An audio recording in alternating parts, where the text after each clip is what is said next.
But for me, imposter syndrome was I took on the responsibility to go to work at a startup. And if I don't make this a $1 billion valuation company, then I'm a loser because I convinced them that I should be a product manager, a head of product, and I failed. So if I can't make this thing into an IPO, like I suck. That is Ciara Peter. She's the SVP of Product at Robin and has had some amazing stops at companies like Gainsight, Box, and Salesforce along the way. If you're new here, my name is Andrew Kaplan, and in this show, I get to have candid conversations with my guests about some of the toughest moments in their careers. And in a second, you're going to hear about those from Ciara. She's going to tell us all about the day that she almost crashed a presentation on the big screen at Dreamforce.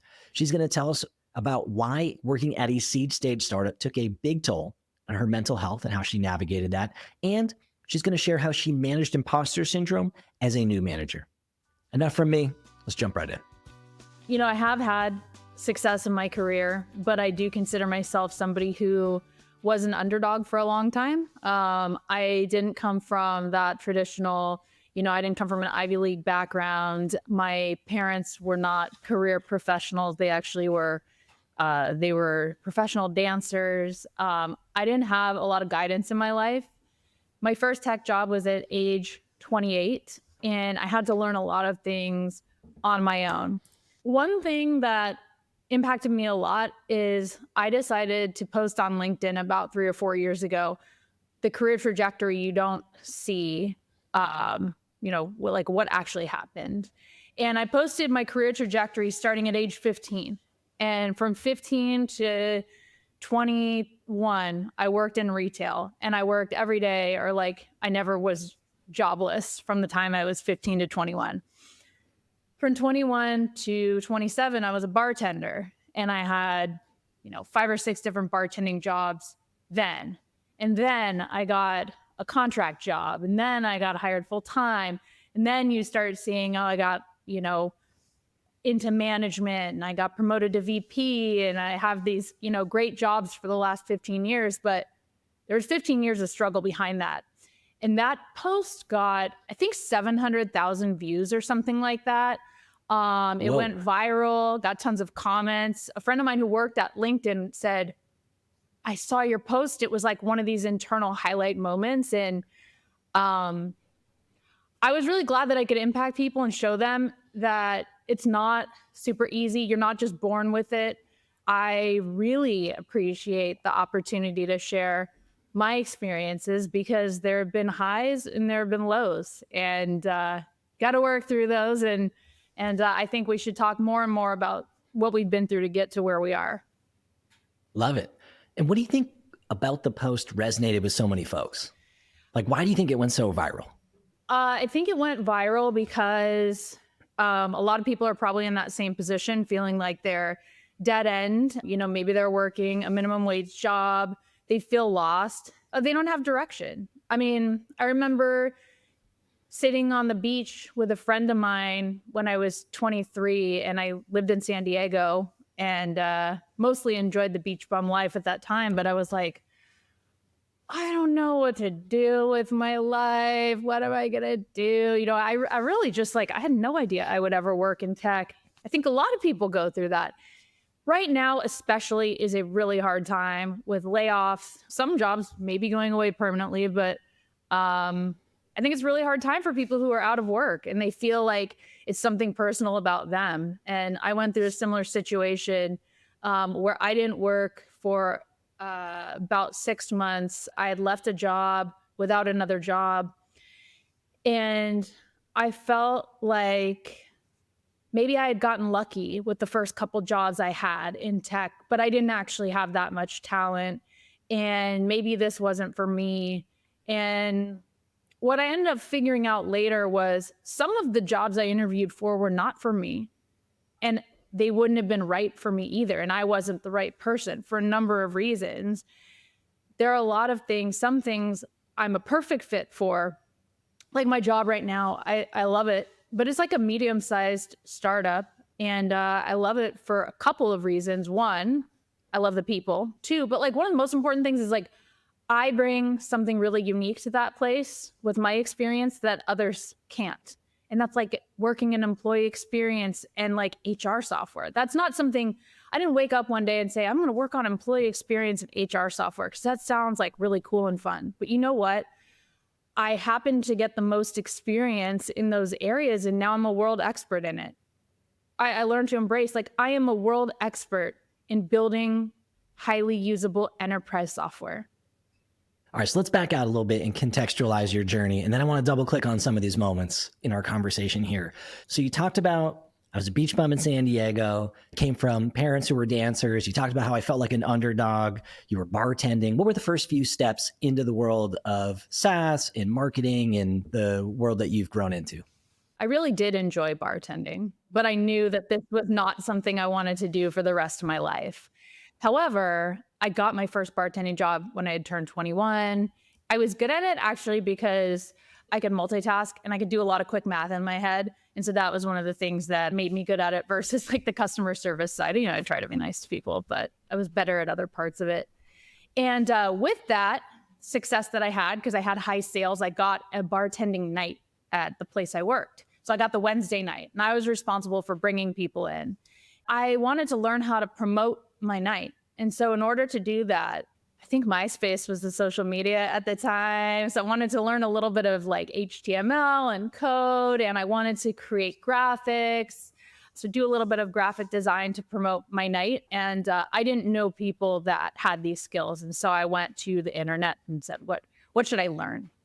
So the step I was at, I was like, I want to make the best of this step that I'm at. I want to make more money. So maybe I can move up the ranks in the bar world or whatever I was thinking at the time. But really it was just, I want to walk home. I want to leave here with $100 more cash every night. So I decided the best way to do this is to get a HTML for Dummies book and to get bootleg Photoshop and a bootleg Dreamweaver CD on eBay. And I started teaching myself these things. And for the first time, really ever in any kind of like professional context, I felt like I was good at something and I really enjoyed it. And I would just get in the zone. I loved learning these skills, and I started wanting to learn them way beyond the context of this extra $100 a night that I could get at my job.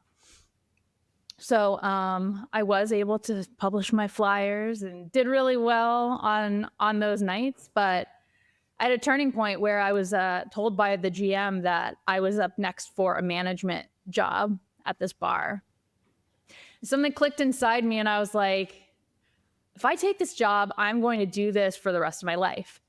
No disrespect to people who want to be bar managers for the rest of their life, but I knew that I had maybe like 3 years left in me. I wanted to kind of start getting a little bit more serious. So I took that opportunity to call my mom, who lived in San Francisco, and I said, Mom, I'm moving home. I'm going to go back to school. Went back to school. I did a master's at the Academy of Art. It was kind of like digital building, digital design. They called it new media, but it was half new media, half advertising. And I learned to do this in a little bit more of a professional manner, which was really exciting. And I loved every second. Hey, sorry for interrupting, but if you're digging the conversation with Ciara, I think you will love my friend Kate Suma's podcast called Growth Mates. In her show, she helps you build amazing product and growth culture by learning from other companies. All the big players, Dropbox, Adobe, Amplitude, Canva. Kate worked at Miro, where she shares a lot of her experience there. And I actually was a guest on her podcast talking about my firsthand onboarding experiences and frameworks. I think you're going to love it. I'll put a link in the show notes below, or you can search Growth Mates wherever it is that you like to consume your podcasts. Okay, back to the combo. From the outside looking in, an amazing career, or at least a very impressive career, right? Salesforce, Betterworks, Box, Gainsight, Robin. You know I want to double click on some of these tough moments. So maybe you can tell us a little bit about a challenging moment in the earlier side of your career that ended up being like this personal growth moment. Because I think a lot of times I chat with folks who are going through some of these moments and they don't realize how much growth actually comes from them. So I'd love to surface one of yours. Yeah. Well, I'll quickly transition you into how I even got a job at Salesforce. When I was in school, I was still bartending to pay my way through school. Art school's not cheap. But with that, I wanted to get experience. And so I would just take on every free project that I could get if my friends were working on something interesting, I'd help them. I think one of them, we wanted to do, this is like before iPhone was out. We wanted to do like a Tinder for the bus lines. It was called Metro Crush. That was like a concept we worked on. We never shipped that. One of my friends, this guy named Dan Darcy, he did a lot of fundraising and he knew I was a designer. He asked me to, can you build a website for this fundraiser I'm doing? Can you build me a logo? So for anyone in San Francisco who's been to the iconic Elf Party, which is no longer in existence, I designed the logo for that. But I would just do projects for him and other friends like that. And it happened that he worked at Salesforce. So he said he worked on an innovation team that did product launches, and he knew I did design. And so he invited me to interview for a contractor job on their team. I liked it, and I started working in the contract job. And then I ended up getting hired on full time. So it was completely unexpected. I didn't know what Salesforce was. I thought I wanted to work in advertising or something. And it ended up being great. But this leads to that moment. What is it like working at Salesforce at the time when you worked there? Like, was it during its heyday? Was it wild? Because I feel like it has a different reputation now than probably when you worked there. I just want to set the stage for folks listening. Yes, it was in the heyday. It was wild. It was amazing. It was like the smartest people you could ever imagine in one room. The interesting thing, so it was only 1,500 people when I started. It was 15,000 when I left 5 or 6 years later. And I wouldn't say it was wild in like the party respect, although there was definitely, a lot of fun times had. But we worked in this room called Marketraz. Alcatraz is the prison off San Francisco, and we were in marketing. So product marketing was the department. So we had product marketers for each of the different product areas, maybe 20 people. And each one of them, like most of them were individual contributor directors. And the reason was because they did the jobs. These people were able to do the jobs of like 5 or 10 people below them, and they just did it themselves. And so imagine a whole company full of people like that. It was the heyday. I think just companies started doing a lot of acquisitions, things you have to do to grow beyond, I don't know what the ARR was at that time. Let's say it was, 5 or 10 billion. Like to grow beyond that, you have to really expand. You have to start, building broader product suites. And so that's going to change any culture of any company. But I left there in 2013 and it was a blast the whole time. All right, so I took you on a detour there, but hopefully a helpful detour for the listeners. So take me back to the moment. So I was asking you about a tough moment that ended up being this learning experience. We've got the stage set. Yep.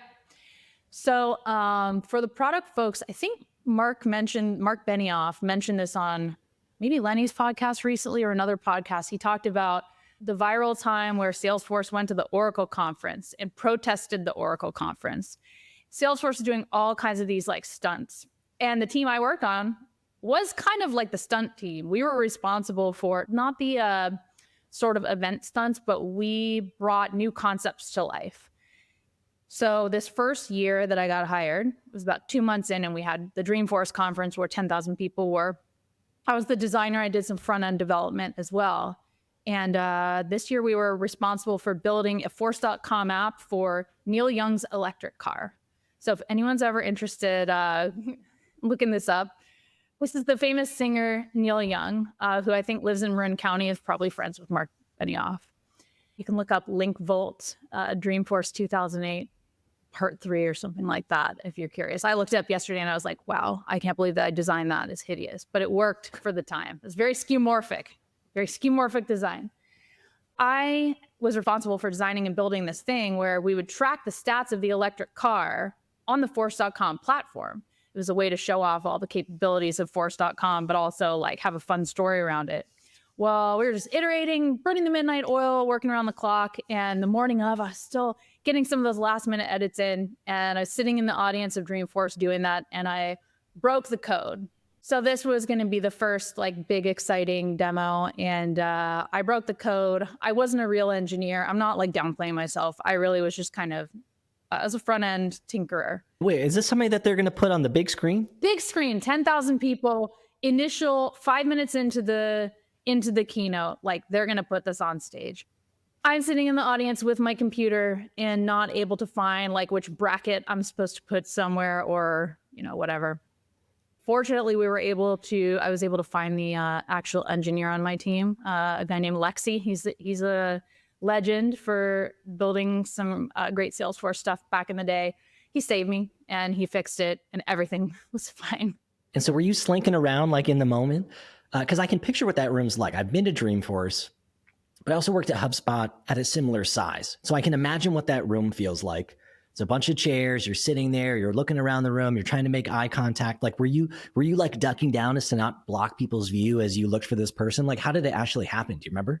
My boss was next to me. There was a couple of us, and we just went out, started running around, like chatting him, trying to find him. Someone's looking backstage, someone's looking somewhere else. We have this like secret mission going to find the other guy, and he was chilling a couple rows up. And so we found him, and he came over and like, he got it right away. But a lot of realizations happened at that time. So here's one thing. Lexi never made me feel stupid about it later. My boss didn't bring it up again. They knew I learned my lesson. Sometimes people need coaching. Sometimes they need to learn things on their own. And like, it's not necessarily effective to reprimand people for something that they've already reprimanded themselves for. I really realized, okay, I'm working for this world-class company. So it also made me feel like pretty connected to the company because I realized that I wasn't just a tinkerer. I had put this huge thing at risk. And so another thing is just kind of this perfect is the enemy of great. The demo was fine. I didn't need to be making these last minute changes. Those were like kind of the biggest things that happened there. This didn't get escalated. Like I can say it now because it's funny and it's funny 15, 17 years later. And I didn't get fired for it, but would have been pretty embarrassing if that didn't work out. But did you follow up and say, hey, this thing happened, before anybody asks, here's what I'm going to implement in the future to avoid this? Or did it not even get to that point and you might have done that, but you didn't have to share that or you didn't feel compelled to share that with others? My boss was sitting right next to me and, just kind of told me it's okay. I think a best practice, of course, would be to follow up and do something like that. But I think we all as a team kind of like took a step back and said, okay, let's not be making these final changes. So something did happen. We collectively next time, because it wasn't just this once a year event. We had these tours. We had a lot of things with deadlines. We collectively changed a little bit to kind of realize what scale we were working at and be a little bit more organized about how and when we ended projects and tested them. So I can remember the first moment in my career that felt like this. My first job, I worked in advertising, actually similar to the path that you thought you were going to go on. I started at a big ad agency. It's called Digitas. Super cool. I was like a small cog in the big online ad machine when online ads were like new and kind of sexy. And Bank of America and Disney were my two first clients, which are like super cool, fun clients to have when you're 22. And we had some big campaigns going live. It's for Disney. So Disney would pump like $1 million into all their year-end campaigns in like October. And then November, December, they'd put like $20 million in. They do a bunch of testing in October, and then November, December would be go time. And I remember it was November, December. We had just shipped like the biggest campaign promoting their cruise lines. It was all about the resort stays. And it went to a 404 landing page. And I just remember not knowing how to fix it, realizing it was broken, and being at my desk being like, well, I'm going to get fired over this. Should I even tell my boss? Should I just start packing my shit up? Like, what do I even do? And obviously everybody makes mistakes and you go on to learn that. But what would be your advice to junior me or somebody listening to this that's going through or just went through something similar? They've realized that they had a major fuck up and they're not sure what to do next. Expose it right away. I would say like the worst is when somebody makes a big mistake and then they try to hide it. That's much worse. It's like the lack of trust that comes out of it is much worse than, first of all, if you were a junior person, let's say any junior person someone has like 3 years or less of experience doing what they're doing, you're in a junior job for that reason. And while it might seem like a really grand scale, people are forgiving if you say, I made a mistake. Please help me fix it. We'll learn in the future, right? Like that's just another perspective is what's the worst thing that's going to happen? And so I think recognizing the mistake right away, getting help right away, trying to minimize it, and then doing a postmortem and what you'd suggested earlier, like saying how you will do things differently the next time is that, but also realize like you're not going to die. Out of curiosity, you've gone on in your career to manage other teams. Has there been a moment where you've observed someone else on your team going through a situation like this?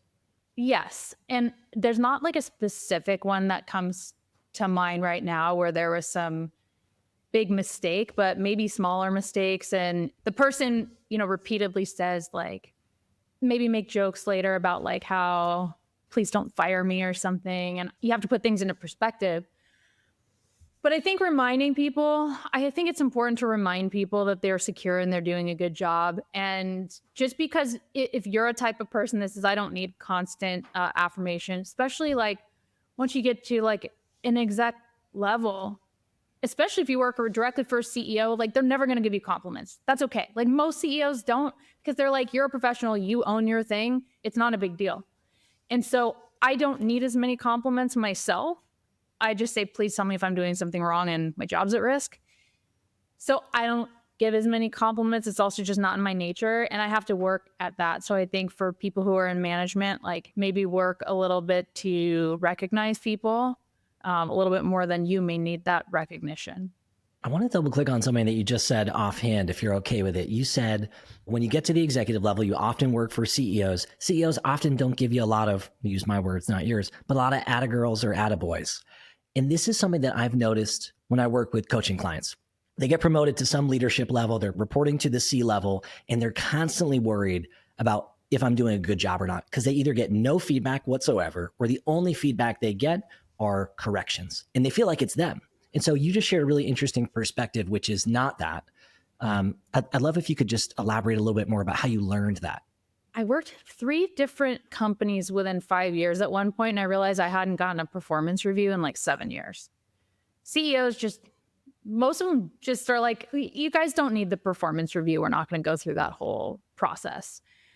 So that's when I realized, oh, this is why I'm not getting feedback. I think that if you are curious about how you're doing, a tactical recommendation is be specific in what you're asking, because a CEO is not probably going to appreciate if you're saying, am I good at my job? Like, am I doing well? I think they will just kind of see you as the CEO of your own space. Like, imagine a CEO going to a board and saying, guys, how am I doing? Like, it's a different context. So I would say ask for something specific, or if you do want feedback, give them a heads up and say, I'd like you to give me feedback next week. And maybe here are a couple of areas that I'd like to dig in on, or what are some areas, think about some areas that I can work on to improve.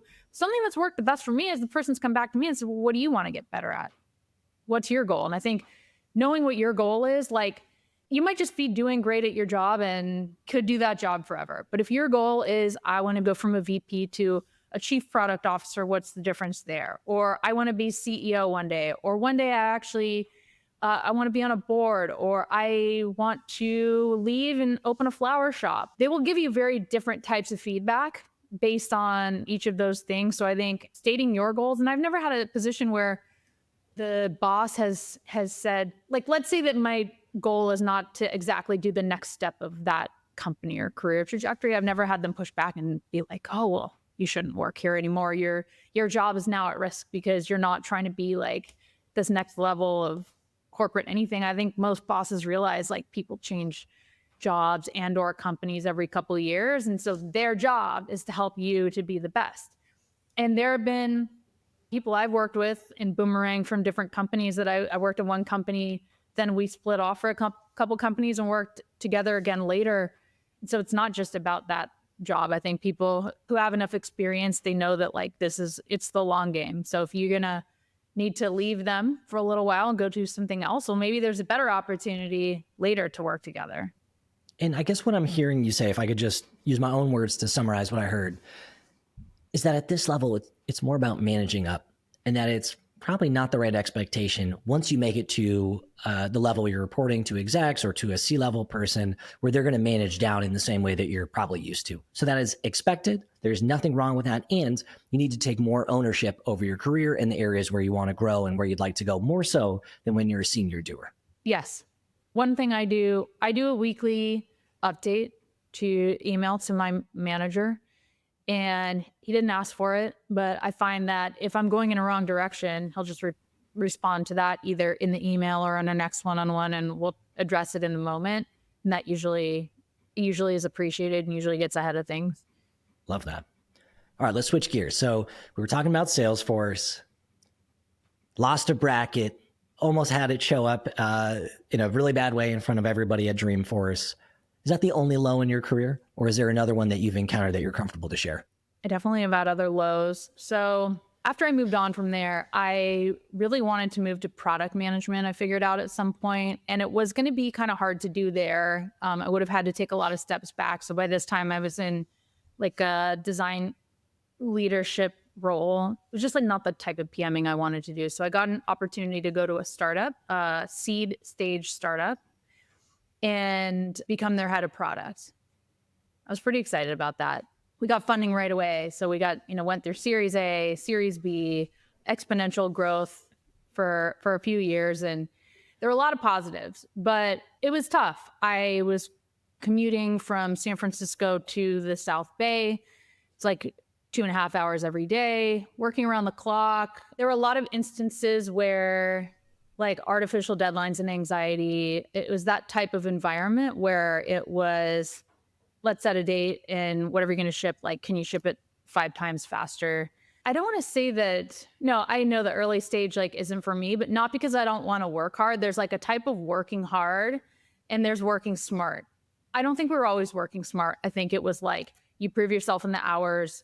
You need to come in with every decision. You need to have like an essay and like a full thesis and analysis on like why you're making that decision, and like a little bit of a lack of trust. So after a couple years, I realized like it was really affecting my mental health. I started working with like a psychiatrist, and that should have been a sign. It actually was a sign. What spurred that? Like, were you having work nightmares, like that kind of thing? Were you just feeling like you were revving too high? Yeah, work nightmares. Like I started to not be able to sleep. So I got like clinical insomnia because it was that to-do list at the end of the day. And so it was, there's one more thing. There's just one more thing I gotta do.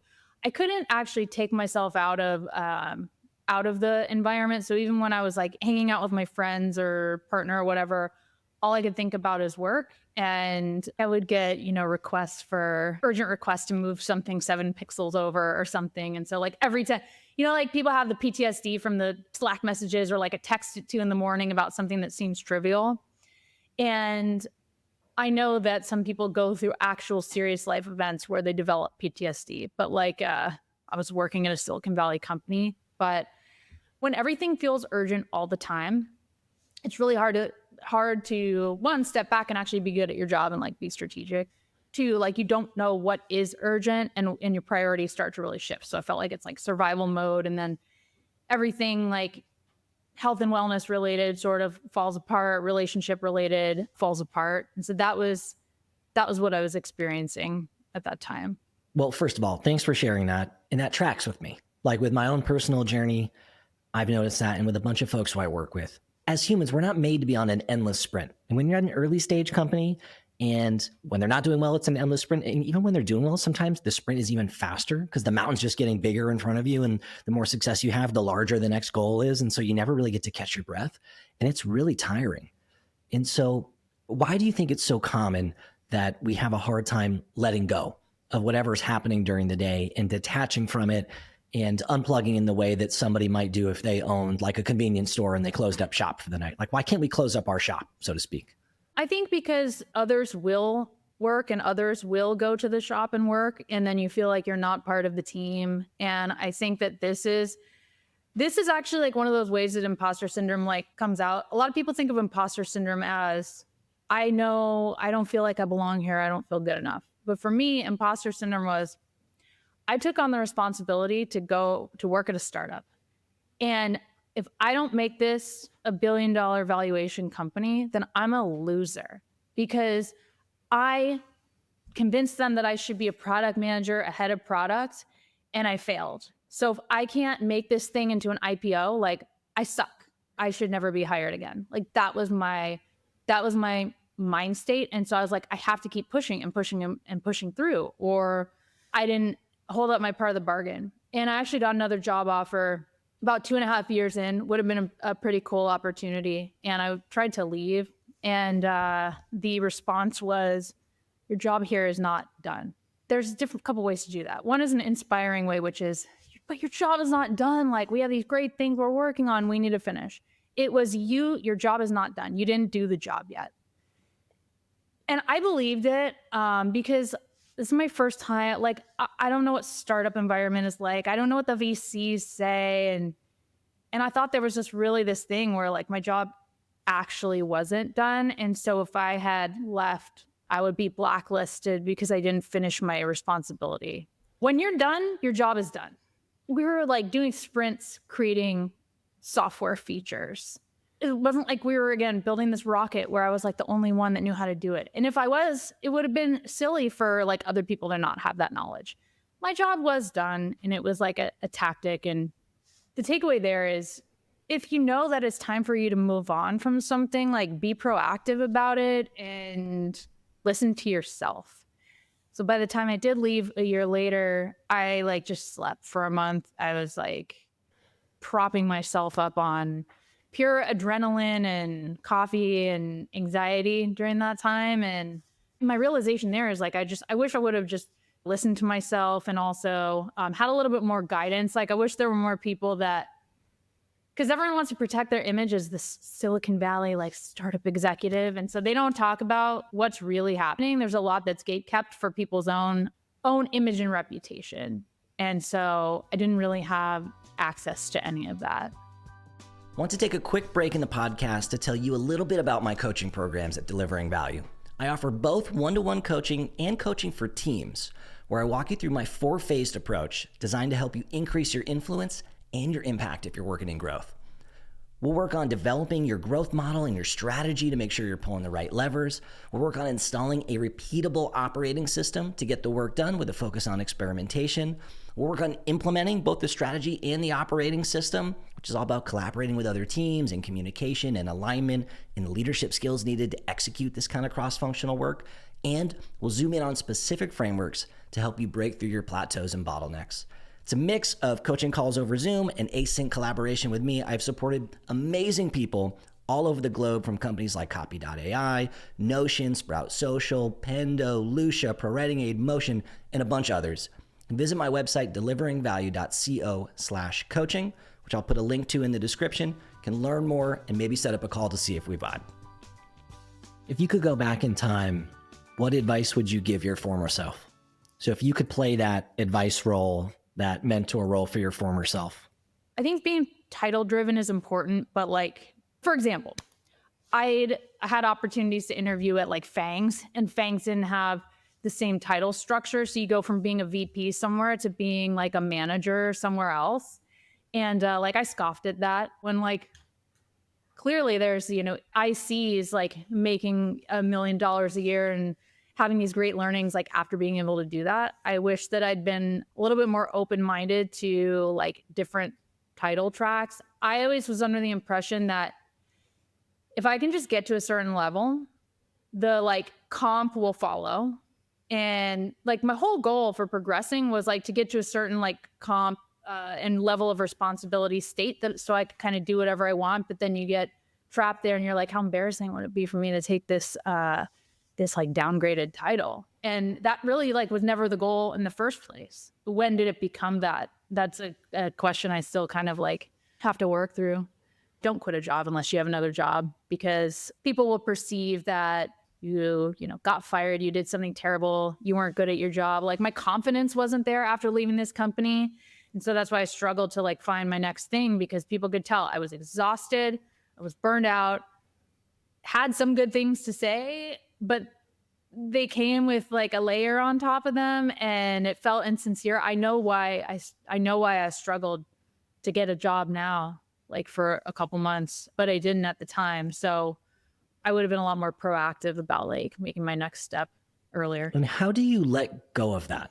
Because I chat with a lot of folks that have been through maybe different details, but it might have felt the same on the inside for them as the way I heard you describe the situation for you, where by the time they leave for a variety of different reasons, they're just fucking exhausted and they're burnt out and they're over it. And sometimes they're resentful of who they've had to become or the mask that they've had to put on that they can't take off. And one of the things that I hear from people who I work with is that they struggle to let go of that. And in some cases, it follows them from one job to another. So they show up at the next job feeling tired and resentful and maybe having their defense up a little bit. And because of that, they lose some of the magic that's allowed them to be successful in the past. How did you navigate that? It followed me for probably like 3 years. And when it started to go away is when I found my people and I prioritized people. So again, it was not about the logo of the company. It was finding good people that I had worked with before to work again. So in 2019, I started working at Gainsight. And this is one of those examples of somebody I'd worked with before. So the person who hired me was one of my former colleagues named Maxime, Chief Product Officer at Gainsight. And we already had a trust. And it made a world of difference. I started focusing on the things I was good at, being more confident in my points of view, like not just coming in with, well, here's what like the spreadsheet says and here's what all the data says and I've done my homework. It's not about doing the homework. It's, well, what's your actual opinion? So when things started to turn around was really when I started working with people I trust and prioritizing people that I trust. And I've done that ever since. And same thing with my current job. We don't sit around and blame each other for when things go wrong. We work together. I think that's the only way that I would have kind of moved past that. Is it fair to say that it's changed the criteria that you evaluate future opportunities through? It's totally changed the criteria. So I don't necessarily have to know somebody at a company in order to consider it. One company I went into where he said, so am I interviewing you or are you interviewing me? Or another guy that just like fired 50 questions at me or, like that didn't feel good. I felt disrespected. Like I would just leave. Like if I feel disrespected in a future interview, I will just get up and leave. That's a time where I would change course right away. But I think like back in the day, I would be more likely to respond to recruiters that I didn't know. I think having a chemistry and like trust up front is pretty important. So that has changed things a lot. I would not go somewhere purely for money. I could be offered 10 times what I make today. And if I didn't feel like valued or trusted, I don't care if I can go there and work for a year and make like tons of money because I know I'm going to be leaving and I know that it's going to play tricks on me. Like no matter how mentally strong I am, your environment forms who you are. So your environment is extremely important. It is absolutely critical to like wake up every day. It's just so much different waking up every day and being like, oh, cool, I get to meet with my team in a little bit. Then how am I going to do this? Just my 70 Slack messages. How do you live your life in dread? Like I prefer to live my life in hope. Everyone thinks they want the money until you accept a job where you get a bunch of money and you realize that you can be really unhappy at work, which is a big chunk of your life when you think about it objectively and not stay for very long. And I felt the same way. And so to mitigate that, do you call your own interview rounds? Like if you're in a process and you feel like you're not sure, like you haven't made up your mind, it seems like a cool opportunity and you're still trying to suss out the vibe, would you call your own round of questions or like your own round where you get to interview them a little bit more towards the end? I don't think you're going to find more in more interview rounds. That's my personal point of view. And I really like when I see people on the market today, I see how these interview processes are going for people who are out of work and they have to go through 7 rounds. Like, I don't think you should make a snap judgment on your first round. You do need to have some diversity and perspective. So I don't think you should make a snap judgment unless that person is just like brilliant and has all the references and, for whatever reason. But I don't think you need 7 rounds. I think you need a few conversations. Maybe in a very senior executive role, like if you're going to ask more, if you're going to dig in more about the deep aspects of the business, yes, I think that has value for the other round. But if it's like, I'm not sure about these people, if you're not sure about these people, I think you have your answer. Yeah, it's really interesting because I mentioned that I worked at HubSpot kind of in the early days, 2011 to 2015, when I would describe as the magic times. And I got one of those offers and, through a recruiter, everybody in the greater Boston area knew about HubSpot. And so you're always getting hit up by recruiters. And I got one of those offers that like, you probably shouldn't say no to. So I said yes to it. I almost doubled my salary and I was never unhappier. And I knew it almost instantly. And then I felt this like dread. You use the word dread, I'll use it here, because I had left this amazing opportunity and everyone's getting all these opportunities sent to them to go to all these different companies. And I took one of them. And so I left this amazing place to go to this other place. It ought to be amazing. And I thought it was going to be amazing. And then I was there and I was like maybe 6 weeks in when I was talking to my then girlfriend, now my wife. And I was like, I think I made the wrong choice. Like, I don't think this was the place for me. And now I'm fucked because I'm in this place where I don't like it. Now I need to go look for another thing. And I kind of wasted my shot to leave HubSpot to go leapfrog and do something great. I thought it was this. It wasn't this. Have you ever had something like that where you leave to go somewhere and you're all excited about it and then you get in there and it's just not what you were hoping it was going to be? Yeah, definitely. I think it's that I did these things for the wrong reason. I don't want to say I got what I deserved, but like, I've never been surprised going to a job. I knew what it was going to be. And I said, well, I'm going to prioritize this other thing over like maybe personal happiness. And I got what I should have expected. And so you've been somewhere where you were some period of time in and you just felt like things weren't clicking? Yeah, I worked somewhere and kind of realized like after a couple months that things weren't clicking. Yeah, there was a job that the CEO didn't want to hire me and the CPO advocated for me. That should have been a sign to not go. Did you know that before you accepted? I did. I actually knew before I accepted it because the person was coaching me and was like, hey, you're not exactly the profile that, they were looking for. They're going to grill you. It's going to be tough. And so I definitely knew that like my boss's boss didn't want to hire me and made an exception for me. And so like, I should have just never taken that job. We had like early disagreements kind of right away. So one example is like, there was so I had a portfolio of products and some of them were used by millions of people. One of them was an emerging product. So I'm already here. Like I already know it's kind of not working, but I'm holding on. I really want to just get there. I just really want to make it through a year. It's a public company. Like I want to get at least paid the stock for what I came here to do. As you should, right? Companies can fire you at any moment. So like as employees, we got to advocate for what we need or else we're not going to get it. So I'm a fan of that. Exactly. So I knew this like 2 months in. So one of the products that was a very emerging, let's say users in the thousands or tens of thousands, it didn't work. It crashed. It had some really high crash rate. Like 20% of people who tried to sign up couldn't sign up or something outrageous like that. And so I'm like, well, from a growth perspective, like what's the point of, and so I was advocating to fix that. My execs were advocating for like new feature innovation. And I said, well, what's the point? What's the point of building all these features if it's going to fall down when people try to sign up? We continued to disagree. And finally I built the fixes. I built the performance fixes and they like reluctantly were like, fine. I'm sick of listening to you. That's fine. You can spend like a quarter on that. They worked, they improved the experience. The growth funnel was a lot better, but like I'd lost the trust. And I realized in this situation, like I really thought I was a hero. I want to do what's right for the user and like the long-term growth. And that's not what the execs wanted. And I'd provided the information. In this case, this is one of those situations where I learned like, I don't have to win everything. I don't have to be right about everything. This product here, while I didn't agree with let's build more features that might break, it wasn't important in the grand scheme of things. It wasn't really important to the overall brand. It ruined my already fragile relationship with my management. And I should have disagreed and committed on this particular one. I think when you're in that situation where you're like, okay, I have a goal to make it a year. I want to make sure that once this year is at the end, I have a great job opportunity coming out of it, but I'm not like rushed into that. And I think this applies to anyone that's just like, they're not in their dream job. They're not in their dream job that they're going to be in for years.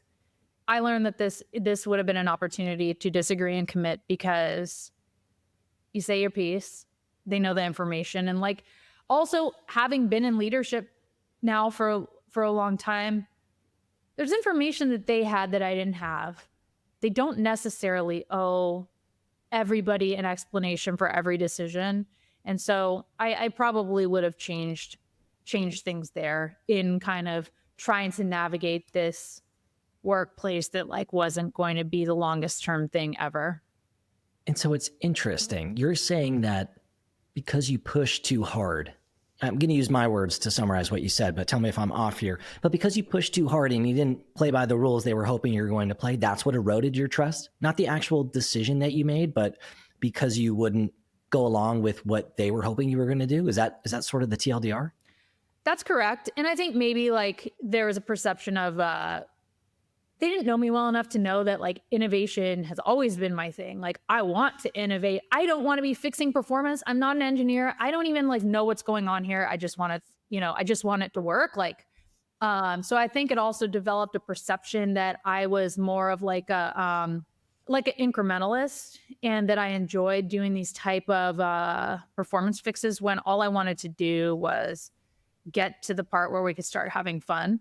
But they didn't know me well enough. How could I expect them to know?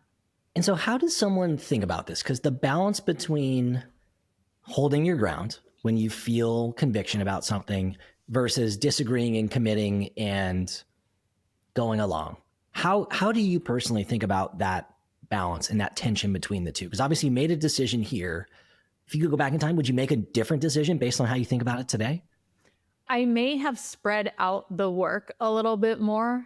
It is so painful to do things for political reasons. I think if I was a little bit more like politically motivated, like I would probably have a different career, but I don't think that's the career I want. So would I have done things differently? Like I did the right thing, but I would have thought about it more, and maybe we could have aligned our plans so that we could do, some of the work at the same time. Or I would have shown, hey, I have a plan for innovation. And like, if we just spend the time to do this, then we have this really great thing coming up. And like, in the meantime, done sort of innovation type work while I was getting to that amazing plan, so that I could come in with, well, here's the cost up front, but we're going to have these great things later. So like I would have changed the way I did it.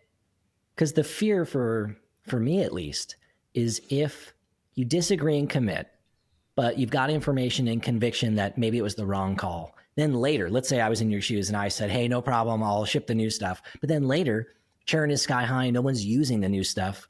At some point, somebody smart is going to look at what's happening and say, well, nobody's using it because of all these bugs and the user experience is broken. And then you're sort of not in trouble, but then you're in the hot seat for not doing the thing that you thought you should do, but you didn't want to pound the table that one time. And so that's something that I personally struggle with, is when is the moment to pound the table and hold my ground versus when should I go along, and what will future me be happy with? Hey, real quick, before we hear back from Ciara, just reviewing the data from the show and found out that over 60% of the listeners have not subscribed. So if that's you and you're enjoying the conversation, I would really appreciate it if you subscribe on whatever platform or channel you're enjoying this conversation on.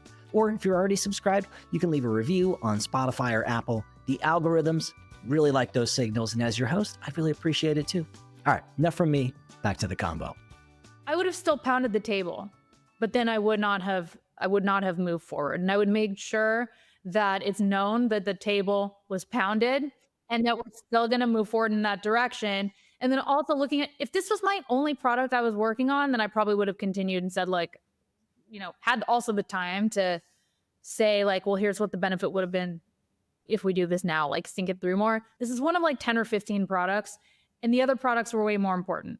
I would probably have pounded the table for things that were actually important to the brand and to the millions of users, rather than pounding the table on just everything because I wanted to stand up for what I thought was right.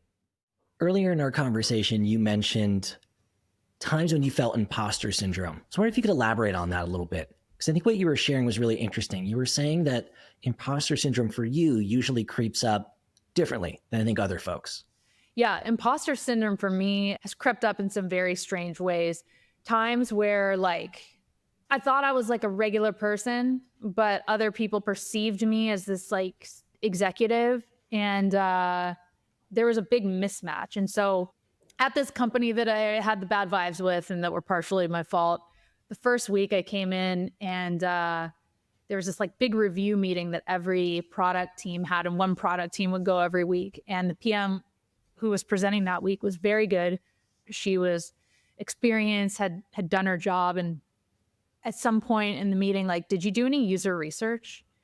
And I said it with a tone of like, I need you to respect me. Like, I need everybody to know that people are going to listen to me and respect me, because I thought I was more junior than I was. And I got pulled aside and it was like, it felt really disrespectful the way that you talked to that PM and implied that they like didn't do the work and didn't do the research. And I think that you need to talk to her and rethink that. I was just completely like unaware. So imposter syndrome for me is a lot of the time like, I don't know that people think that I'm bigger than what I think. And so my actions, I might offend people. I might be more noticeable I'm more noticeable. And if I do things and if I speak to people with a negative tone, that's not going to be perceived as this person is a strong up and comer. That was very specifically like between director and VP. Director, when I was like aspiring to be a director, the more I fuck shit up, like the better it was. And when I became a VP, people perceived that very, very differently. I had to learn that the hard way a couple of times and be a lot more conscious of being respectful to people, not bulldozing every situation I was in. That's really how imposter syndrome has shown up the most for me.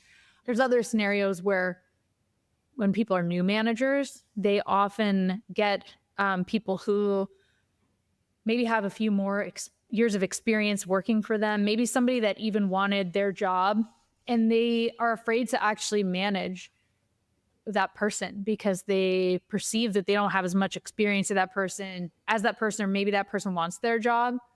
Okay, sometimes the person wants their job. A lot of times people don't want their job.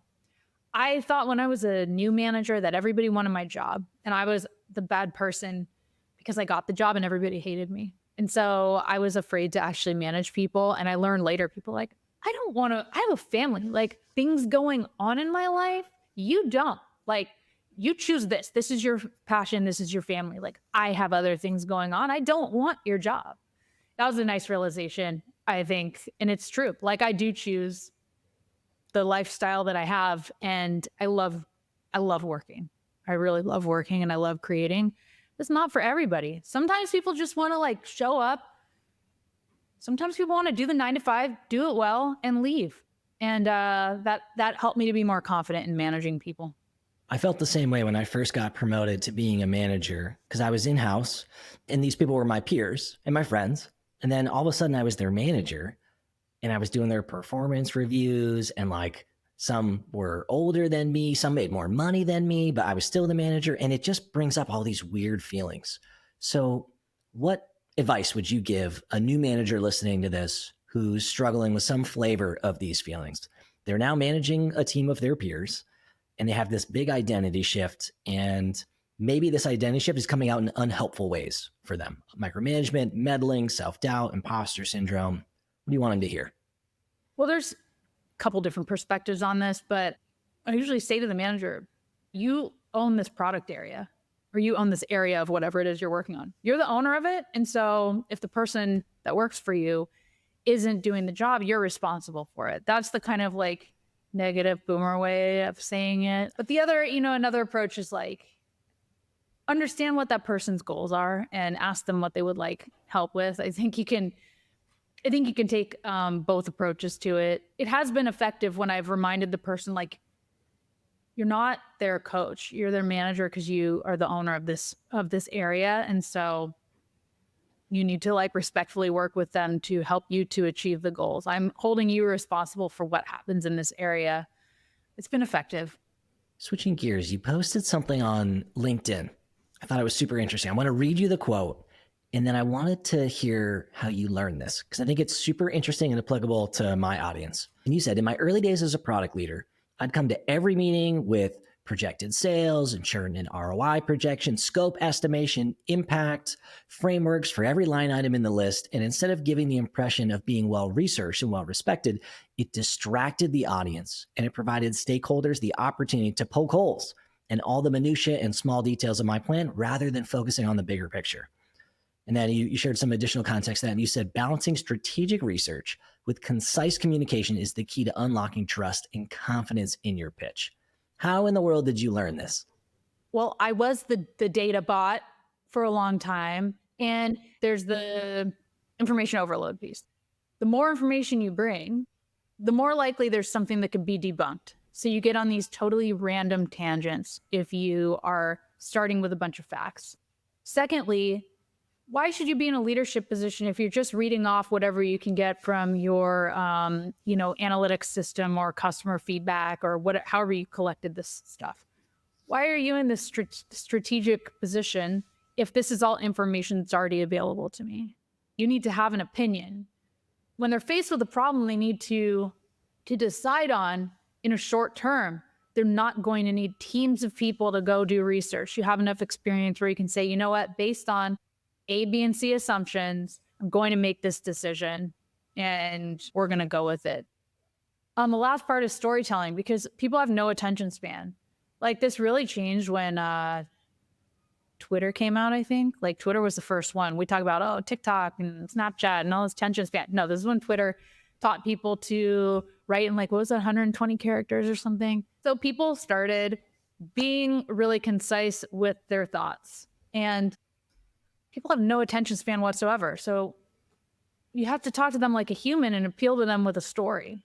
They just get bored. Like, start with the most important information up front and have supporting data if you need it. I don't want to go off into like a political tangent, but like, people follow people that they believe are confident in what they're doing, have conviction. They believe people who have an opinion and who are confident. And I think the same applies to business leadership. Yeah. And in your post, I think you suggested knowing all those answers, but they don't have to be in your pitch. And it's so timely because we're chatting. It's the beginning of January. I was just helping a bunch of clients review their at least Q1 plans right before the break. And there was one in particular that I'm picturing. This person put together their Q1 strategy, and it was a 13-page Google Doc.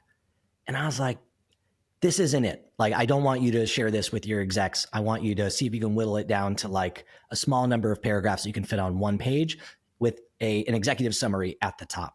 I don't know where I learned that. I think because I made this mistake so many times that somebody pulled me aside at some point. And so I just love that you called attention to it and that you shared it, because it's a skill, learning how to customize what you're thinking and presenting it to different audiences. And the executive audience needs often the least amount of information up front. Yeah. And the pre-read. You don't need to be there to like defend yourself. Just send them pre-read. People can gather the information. And what probably happened to you, Andrew, is you probably were in enough meetings like myself where somebody said, can you go to slide 5? Because they'd already seen it and they knew where the meat of the conversation was. You realize, maybe I should start with slide 5. That's what literally one of the biggest unlocks for me in terms of presenting at the leadership level was, don't put the takeaways in the last slide, put it in the first slide. I was like, oh, that's it? Yeah. He's like, my manager at the time, he's like, yeah, you're making us guess what the takeaways are and what you want to do. Start with that shit. And then you can do a couple other slides giving us background. And if we agree on the background, it should be obvious that the takeaways and the next steps are the ones we should do. I was like, oh, why didn't you tell me that last quarter? All right. So as we start to wrap here, tell us about any habits or rituals or mindset or anything in that arena that helps you to bring out peak performance. I'm not great at memorization. So repetition of the same concept over and over again is what helps me to do well. So if I need to speak in front of an audience, like 2017, I got on this conference speaker circuit. I lasted for a year and a half or something. I realized that all these people that are doing all these speaker circuits, they're not doing a different talk every time. They're doing the same talk and modifying it just a tiny, tiny bit for each audience. And so that took a lot of burden off trying to memorize. And have you ever invested in public speaking improvement in whatever way, shape, or form that might mean to you? If I was serious about it, I would. I haven't, because I don't want to watch myself do public speaking. I hate it. I hate watching video of myself. Like, I appreciate we're doing this, and I will probably watch it once because I feel like we had a great conversation, but I just can't stand watching myself on video. I'm not willing to move past that. I'm immature about that. And I know I'm not going to be the best speaker in the world ever, but I know that I will be okay if I follow the things that I do know I'm good at. So I'm always curious to know, one of our last questions here, do you have any sticky notes on your computer, like any affirmations or any reminders or anything like that that you lean on to help you during your week? It's okay if the answer is no. No, not at all. I'm like an active purger of information. So I don't have tabs open. Like I'm a minimalist. So I have a to-do document, which is a Google Doc where I keep my to-dos. And then when I have free time, I just go to it and I keep it in priority order. No sticky notes, no clutter, like white walls. I need as little distraction as possible. And I'm going to share with your audience that you had asked me to bring headphones, and I was like, I don't normally use headphones, and I think it's going to totally throw me off. I have to be in a like pretty specific minimalist environment to get thoughtful work done. As we wrap here, anything that you want the audience to hear, anything that is unsaid that you'd like to say before we wrap? I think that the only way to learn is through experiences. I think not everybody is comfortable talking about failure. I hope more people that are experienced that are watching this will share your experiences and failures, because you're not gonna get blackballed. You're gonna keep getting jobs, and it's just like really important to share what happens behind the scenes, so that we can all start learning from each other, getting more comfortable and getting better. Is a much better way to connect with people as well, which is also very important to your career, is like learning to talk about failures, but also failures and learnings, how they've like shaped you as a person. I connect a lot more with people when they'll be a little bit vulnerable. And so I hope we can all be a little bit more vulnerable. That's my last thought. And if folks want to connect with you, either to connect on some of the things that you shared or for other reasons, where should we send them? Feel free to reach out to me on LinkedIn. Ciara Peter.